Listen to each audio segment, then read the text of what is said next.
प्रतिपक्ष के उपनेता और पिछले 4 साल से लगातार पूरे प्रदेश में और विधानसभा में कहीं भी अगर हमें कोई विपक्ष की बात सुनने को मिलती है तो मात्र राठौड़ साहब का स्टेटमेंट पढ़ने को मिलता है। आदरणीय पूर्व मंत्री प्रभुलाल जी सैनी साहब मंच पे विराजमान, हमारे जिलाध्यक्ष जी पवन जी माउंडिया जी और सीकर के जिला प्रमुख गायत्री जी कंवर, जो हमारी नवलगढ़ की जन आक्रोश यात्रा की प्रभारी, और मंच पे विराजमान आदरणीय सुभाष जी लामा, मैं आपको भी विशेष मेरे मन से कहना चाहूंगा, इस नवलगढ़ की जन आक्रोश यात्रा को सफल बनाने में और हम सबको एक जगह बिठाने में आपका बहुत बड़ा योगदान है। हमारे मंच पे विराजमान आदरणीय भवानी सिंह शंकर जी भाई साहब, वीरपाल जी भाई साहब, गिरधारी लाल जी इंदौरिया, राजेश जी कटेवा और होमेंद्र जी भाई साहब, साथ में बाएं में जो मंच है, हमारे इस मंच से भी ज्यादा महत्वपूर्ण मंच, जिसके अंदर ये सभी चाहे एमपी हो या एमएलए हो, उनको बनाने वाले आप ही हो। हमारे सामने विराजमान पूरी विधानसभा से पधारे हुए हर गांव, ढाणी ग्राम पंचायत और दोनों नगर पालिका से मैं आप सबसे विशेष यही कहना चाहूंगा, ज्यादा समय नहीं लूंगा। आपको विशेष रूप से कहना चाहूंगा, जब 2008 के अंदर ये आपका लाडला बनकर आया था और मैं मानता हूं कि आपके सिर्फ चरण ही छूता था और आपके कलेजे में घुसकर और आपको ये कहता रोज कि एक बार मुझे मौका दो,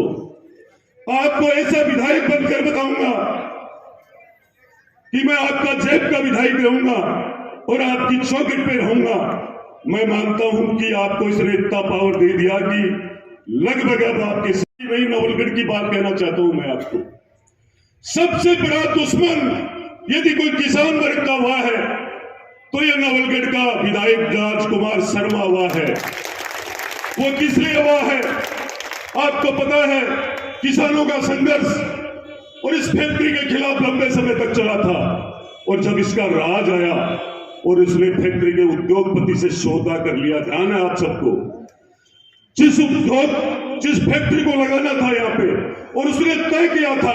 कि मैं इस किसानों को इतनी रकम दूंगा, इस 1 बीघे के इतने पैसे दूंगा और यहाँ के युवाओं का रोजगार दूंगा। मैं कहता हूं मेरे युवा साथियों का रोजगार भी छीन लिया और किसानों का पैसा भी वो खा गया। जो कहता था कि मैं एक टेलीफोन पे आपकी बात सुनूंगा और तुरंत बात करूंगा, मैं कहता हूं आप सबको, मेरे युवा साथियों, बड़े बुजुर्गों, आपका टेलीफोन कभी भी आप करके देखना, सिर्फ चुनाव के समय में उसका टेलीफोन खुलता है, बाकी वो मलेशिया और हांगकांग, सिंगापुर में रहता है। अभी मेरे भाई राजेश जी कटेवा ने कहा था कि उसकी बैलेंस शीट, मैं कहता हूं 2008 का जब उसने फॉर्म भरा था और 2013 में भरा, उसके बाद ये देखो 2018 में कितने बच्चे मिले उसके हिसाब कोई पत्नी और बच्चों का भी नहीं है। मैं खुले चैलेंज से मन से कह रहा हूं, आने वाले समय में मैं राठौड़ साहब को विश्वास दिलाता हूं, नवलगढ़ के अंदर वो विधायक ये सोच रहा है कि बार बार वही लोग मेरे विरोधी एक मंच पे आते हैं,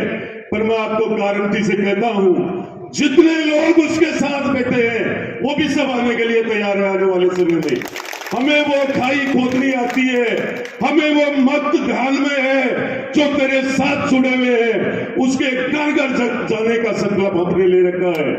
और मैं निश्चित रूप से आपको कह रहा हूं कि जो यहाँ का सीआई जो दादागिरी कर रहा है, वो मात्र खाकी वर्दी में बैठ करके एक राजकुमार का काम कर रहा है और यहाँ की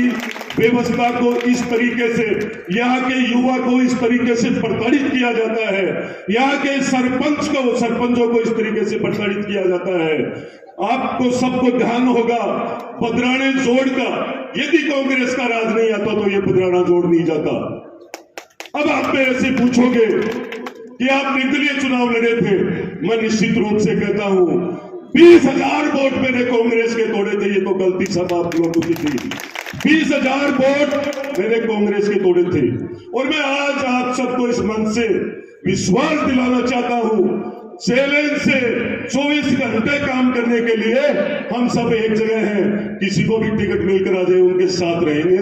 और कमल को इस गवर्नमेंट में खिलाकर रहेंगे। जो व्यक्ति इतने अहंकार से ये कह रहा है कि मैं राजस्थान के किसी भी 200 विधानसभा में किसी विधायक को ललकार सकता हूं,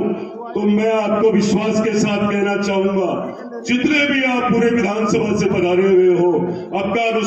की बार उसकी ललकार इस नवलगढ़ में बंद कर दो और कमल खिला दो। जय भारत, जय हिंद।